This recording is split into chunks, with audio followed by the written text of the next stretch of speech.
जेव्हा आपण स्पर्धा परीक्षेचा अभ्यास करतो, परीक्षेतील विविध टप्पे पार करून मुलाखतीपर्यंत पोहोचतो, या मुलाखतीमध्ये विचारला जाणारा एक महत्वाचा प्रश्न, तुम्हाला प्रशासनात का यायचंय किंवा तुम्हाला अधिकारी का व्हायचंय? आता थोडा विचार करा, तुमचं मत काय? तुम्हाला का प्रशासनात यायचंय? याचं उत्तर तुम्ही मला कॉमेंट सेक्शन मध्ये सांगा. तुमचं मत कॉमेंट सेक्शन मध्ये मांडा. आता भाग दुसरा, प्रशासनातील अधिकारी कसा असावा याचं मूर्तिमंत उदाहरण म्हणजे जे सध्या महाराष्ट्रात गाजतंय, तुकाराम मुंडे. नुसतंच तुकाराम मुंडे नाही तर टायगर तुकाराम मुंडे. आणि यांच्या कामाच्या शैलीमुळे यांचा एक नवीनच पॅटर्न सध्या महाराष्ट्राला दिसतोय. आणि हा त्यांचा पॅटर्न म्हणजेच मुंडे पॅटर्न काय आहे हेच आपण आजच्या व्हिडिओच्या माध्यमातून समजून घेणार आहोत, यावर चर्चा करणार आहोत. So hello aspirants, welcome to all. मी प्रतीक कुमार स्वागत करतो तुम्हा सर्वांचं पुन्हा एकदा एवानाइसच्या युट्यूब प्लॅटफॉर्म वरती. नुसते मुंडे नाहीत तर टायगर तुकाराम मुंडे आणि काय आहे मुंडे पॅटर्न आपण बघूया, यावर चर्चा करूया. पण तत्पूर्वी तुम्ही जर राज्यसभेसाठी तयारी करत असाल तर उत्तर लेखन झिरो टू हिरो हे पुस्तक मार्केटमध्ये अवेलेबल आहे. राज्यसभेच्या मुख्य परीक्षेसाठी आन्सर रायटिंग अतिशय महत्वाचा भाग आहे. त्याच अनुषंगाने या पुस्तकामध्ये मी मार्गदर्शन केलेलं आहे. निश्चितच हे पुस्तक तुमचं कॉन्फिडन्स आणि तुमचं मार्क्स वाढून देणारं पुस्तक ठरू शकतं. मार्केटमधून तुम्ही इन्क्वायरी करून खरेदी करून घेऊ शकता. ठीक आहे.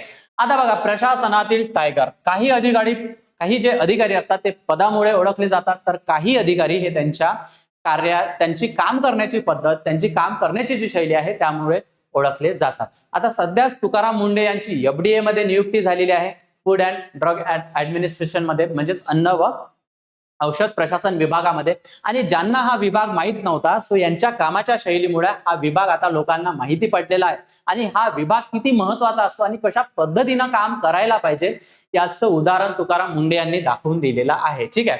सो ज्या काही दोन प्रवृत्ती असतात, एक तर अधिकारी होऊन काम करणं आणि दुसरं अधिकारी आणि त्यांचा कार्यकाळ गाजवणं त्यांच्या कामाच्या पद्धतीमुळे. सो तुकाराम मुंडे आपल्याला हे दुसऱ्या प्रकारातील नाव त्या ठिकाणी लक्षात येत आहे. ठीक आहे. आता महाराष्ट्रातील सर्वाधिक चर्चेत राहिलेले हे IAS अधिकारी आहे. यांचं 21 वर्षाच्या कारकिर्दीमध्ये तब्बल 25 वेळा बदली झालेली आहे. तो बघा, आता यामागे नेमकं कारण काय हे तुम्ही समजू शकता, हे सुद्धा तुम्ही मला कॉमेंट सेक्शन मध्ये सांगा. कठोर, शिस्तप्रिय आणि तडजोड न करणारे, प्रशासकीय अशा पद्धतीची भूमिका घेणारे हे तुकाराम मुंडे आहेत. आणि जो एफडीए आयुक्त म्हणून पदभार स्वीकारताच त्यांनी जे धडक कारवाया सुरू केलेल्या आहेत, जो अवैध गुटखा जो जप्त केलेला आहे, त्यानंतर जी काही मिसळ त्या ठिकाणी मिलावट करण्यात जाते, असे दूध असेल, खवा असेल, ठीक आहे, ज्या गोष्टी कॅन्सरसाठी म्हणजे प्रवृत्त करतात किंवा ज्या गोष्टी हानिकारक आहे आपल्या आरोग्यासाठी, त्या अशा अनेक अनुषंगाने तुकाराम मुंडे किंवा त्यांच्या विभागाने धडी मारलेल्या आहेत. आणि असे अनेक भेसळयुक्त जे पदार्थ आहेत त्यांच्या बाबतीत कठोर भूमिका घेताना ते दिसून आलेले आहे. त्यामुळे पुन्हा चर्चेत आलेला हा पॅटर्न म्हणजे मुंडे पॅटर्न आपल्याला या ठिकाणी दिसून येतो. आता मुंडे पॅटर्न म्हणजे काय? एकूण जर ठळक गोष्टी आपण बघितल्या तर नियमांचे काटेकोर पालन, भ्रष्टाचार आणि गैरप्रकारांना झिरो टॉलरन्स म्हणजे शून्य सहनशीलता त्या ठिकाणी ते दाखवतात. जनहिताला प्राधान्य, सत्तेला न जुमानता कायद्याप्रमाणे कारवाई करणं आणि प्रशासनात शिस्त, पारदर्शकता म्हणजेच ट्रान्सपरन्सी आणि धाक निर्माण करणं, म्हणजे कायद्याचा धाक असायला पाहिजे, प्रशासनाचा प्रेझेन्स त्या ठिकाणी दिसायला हवा, या अनुषंगाने तुकाराम मुंडे काम करताना दिसतात. आणि म्हणूनच त्यांना आता नवीन शब्द प्रचलित झालेला आहे, टायगर तुकाराम मुंडे. ठीक आहे. आता यांची कामाची शैली काय हे सुद्धा आपण एकदा बघून घेऊया. त्यांचा जो मुंडे पॅटर्न आहे त्यांचा पहिला स्तंभ का दिसून येतो. आणि या गोष्टी हा व्हिडिओ यासाठी घेऊन आलेला आहे कारण एकतर चर्चेतला मुद्दा तर आहे, परंतु हे एकटेच अधिकारी आपल्याला का दिसतात, अजून अधिकारी या पद्धतीचे दिसून का येत नाही. ठीक आहे. हा सुद्धा प्रश्न महत्वाचा बनत आहे. आणि हे परीक्षेच्या दृष्टिकोनातून का महत्वाचं आहे, कारण इथिक्सचा जो पेपर आहे आपल्याला राज्यसेवेच्या मुख्य परीक्षेसाठी, त्यामध्ये प्रशासकीय अधिकाऱ्याबद्दल सुद्धा आपल्याला लिहावं लागत असतं, केस स्टडीज मांडाव्या लागत असतात. सो अशा पद्धतीचा केस स्टडीज तुम्ही मांडू शकता. आणि ह्या ज्या काही गोष्टी मी तुम्हाला वाचून दाखवल्या त्या गोष्टी तुम्हाला मेन्शन कराव्या लागतात. ट्रान्सपरन्सी असू दे, जबाबदारी असू दे, ठीक आहे, प्रशासनातील भूमिका असू दे, म्हणून हे अतिशय महत्वाचं आहे. ठीक आहे. आता मुंडे पॅटर्नचा आपण पहिला स्तंभ बघूया. सो नियमाशी तडजोड नाही. राज्य जे आहे ते कायद्याने चालत असतं आणि कायद्यामध्ये काय असतात, नियम्स असतात. सो या नियमाने म्हणजे जे काही नियम बनवून दिलेले आहेत त्या नियमानं कारवाई करणं, सो या पद्धतीचा त्यांचा पॅटर्न राहिलेला आहे. Rule first, person later. ठीक आहे. तो बघा, नियम सर्वांसाठी समान आहे. कोणतीही व्यक्ती असू दे, संस्था असू दे किंवा गट असू दे किंवा जे काही प्रेशर ग्रुप असतात, याच्या हे नियमापेक्षा मोठे नाही अशी यांची स्टाईल किंवा अशी यांची शैली तुकाराम मुंडेंची आपल्याला दिसून येते. दबाव, शिफारसी किंवा प्रभावापेक्षा कायद्याला त्यांनी प्राधान्य दिलेला आहे. कुणालाही ते भीत नाही आणि प्रशासनाने जे त्यांना अधिकार दिलेले आहे, ठीक आहे, सो रूल अंतर्गतच ते आपल्याला काम करताना दिसतात आणि प्रशासनात समानतेचा आग्रह त्यांना सर्वोच्च स्थानी आपल्याला दिसून येतो. अशा पद्धतीनं नियमांना धरून चालणारा एक प्रशासकीय अधिकारी म्हणजे तुकाराम मुंडे. ठीक आहे. सो लोकप्रिय निर्णय नव्हे तर योग्य निर्णय घेणे ही मुंडे पॅटर्नची ओळख आपल्याला त्या ठिकाणी दिसून येते. म्हणजे अर्थातच हा प्रश्न आपल्याला उपस्थित झालेला असेल की काय लोकप्रियतेसाठी हे तुकाराम मुंडे करतायत का, तर असं आपल्याला कधीही दिसून आलेलं नाही. कारण 21 वर्षा कारकिर्दीमध्ये 25 वेळा बदली होणं हे नुसतं लोकप्रियतेसाठी नसू शकतं. ठीक आहे. सो योग्य निर्णय घेण्याची कॅपॅबिलिटी त्यांच्यामध्ये आहे, तीच ते समोर आपल्याला दिसून येतं.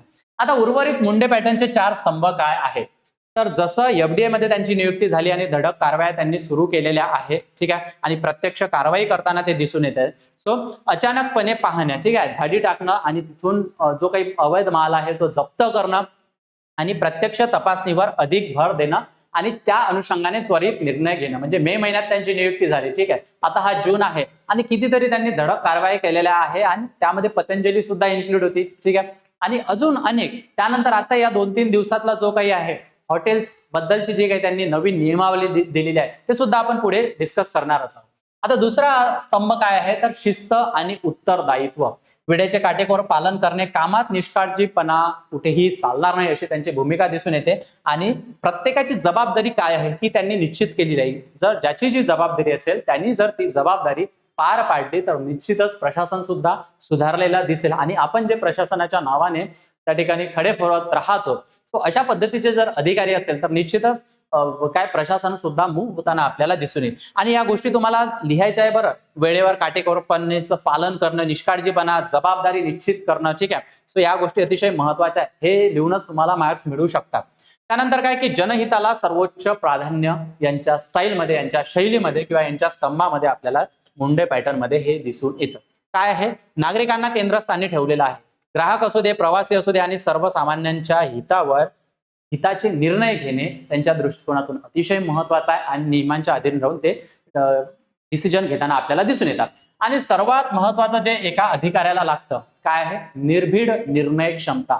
निर्णय घेण्याची क्षमता आपल्याकडे असायला पाहिजे. मग तो निर्णय चुकीचा असू शकतो, बरोबर असू शकतो, तो वाद नव्याने उपस्थित होईल, पण आपल्याला निर्णय घेता येतो का आणि निर्भीडपणे तो निर्णय घेता येतो का हे आपल्याला मुंडे पॅटर्न मध्ये दिसून येतं. वादाची भीती नाही, दबावापुढे न झुकता निर्णय घेणं. नाही तर तुम्हाला माहित आहे भारतामध्ये कशा पद्धतीनं पॉलिटिक्स चालतं. ठीक आहे. अधिकाऱ्यांना कसं कंट्रोल केलं जातं. सो यासाठी निर्भीड असणं हे अतिशय महत्वाचं जे तुकाराम मुंडे त्यांच्या कार्यशैलीमधून आपल्याला दिसून येतात. ठीक आहे. त्यांना धाक असेल तर फक्त कायद्याचा, बाकी इतरांचा नाही. सो या 4 गोष्टी, या ज्या 5 गोष्टी आहे या आपण या ठिकाणी डिस्कस केलेल्या आहे. मुंडे पॅटर्न नेमका काय आहे हे आपण समजून घेतलेलं आहे. ठीक आहे. आता जो काही एक नवीन चर्चेमुळे जे तुकाराम मुंडे आपल्याला चर्चेत दिसलेले आहे, ठीक आहे, नवीन प्रकरणामुळे. सो एफडीए मधील त्यांनी जे प्रमुख निर्णय घेतलेले आहेत. आता हॉटेल्स बद्दल त्यांनी महत्वाचे निर्णय त्या ठिकाणी सांगितलेले आहे. ग्राहकांना मोफत व शुद्ध पिण्याचे पाणी. नाही तर बरेच हॉटेल्समध्ये आपल्याला जाऊन काय बिस्लेरी विकत घेणं, म्हणजे काही हॉटेल्समध्ये असं सुद्धा सांगतात की आमच्याकडे पाणी नाही. ठीक आहे. ज्यांना घ्यायचं नसतं बिस्लरीचं पाणी, निश्चितच त्या अनुषंगाने हा निर्णय महत्वाचा आहे. त्यानंतर न्यूजपेपरवर अन्न देण्यास बंदी. बघा, अतिशय महत्वाचा. स्वच्छता नियमांचे कठोर पालन करणे. काही हॉटेल्सचे जर आपण किचन बघितले तर बाहेर एकदम सजावट दिसते आणि किचन मध्ये एकदम विचित्र वातावरण असतं. मेन्यू मध्ये कॅलरी व प्रोटीनची माहिती देणं, तेलाचा पुनर्वापर मर्यादित करणं, या सर्व गोष्टी आरोग्याशी किती निगडित आहे, आरोग्यासाठी किती महत्वाच्या आहे. सो अतिशय महत्वाच्या दृष्टिकोनातून त्यांनी हे निर्णय घेतलेले आहे. ॲलर्जन माहिती अनिवार्य. एखाद्या व्यक्तीला ॲलर्जी असते, सो ॲलर्जी सारखे जर कंटेंट त्यामध्ये असेल त्याची त्यांना माहिती देणं आणि व्हेज नॉनव्हेज साठी स्वतंत्र व्यवस्था, या पद्धतीचे निर्णय घेताना सध्या हे एफडीए डिपार्टमेंट आणि प्रामुख्याने तुकाराम मुंडे आपल्याला त्या ठिकाणी दिसून येत आहे. ठीक आहे. आता हे काय हॉटेलवर केलेली कार्यवाही आहे का, तर नाही. कार्यवाही निश्चितच आहे, परंतु महत्वाची कार्य आहे का, कारण नागरिकांच्या हक्काचं संरक्षण करणं आणि सिटीजन सेंट्रिक त्या पद्धतीचं ऍडमिनिस्ट्रेशन असणं हे अतिशय महत्वाचं आहे. आता हा जो व्हिडिओ आपण इथे या ठिकाणी चर्चा करत आहोत, या व्हिडिओच्या माध्यमातून हे काही आपण तुकाराम मुंडेचं उदो करण्याचा प्रयत्न या ठिकाणी करत नाहीये. निश्चितच त्यांना सुद्धा दोन बाबी आहेत, त्यांना समर्थक सुद्धा त्यांचे दिसून येत असतील आणि विरोधक सुद्धा. या दोन्ही बाबी आपण बघून घेतल्या पाहिजेत. टीकाकारांचं काय मत आहे त्यांच्यावर हे सुद्धा आपण बघून घेऊया.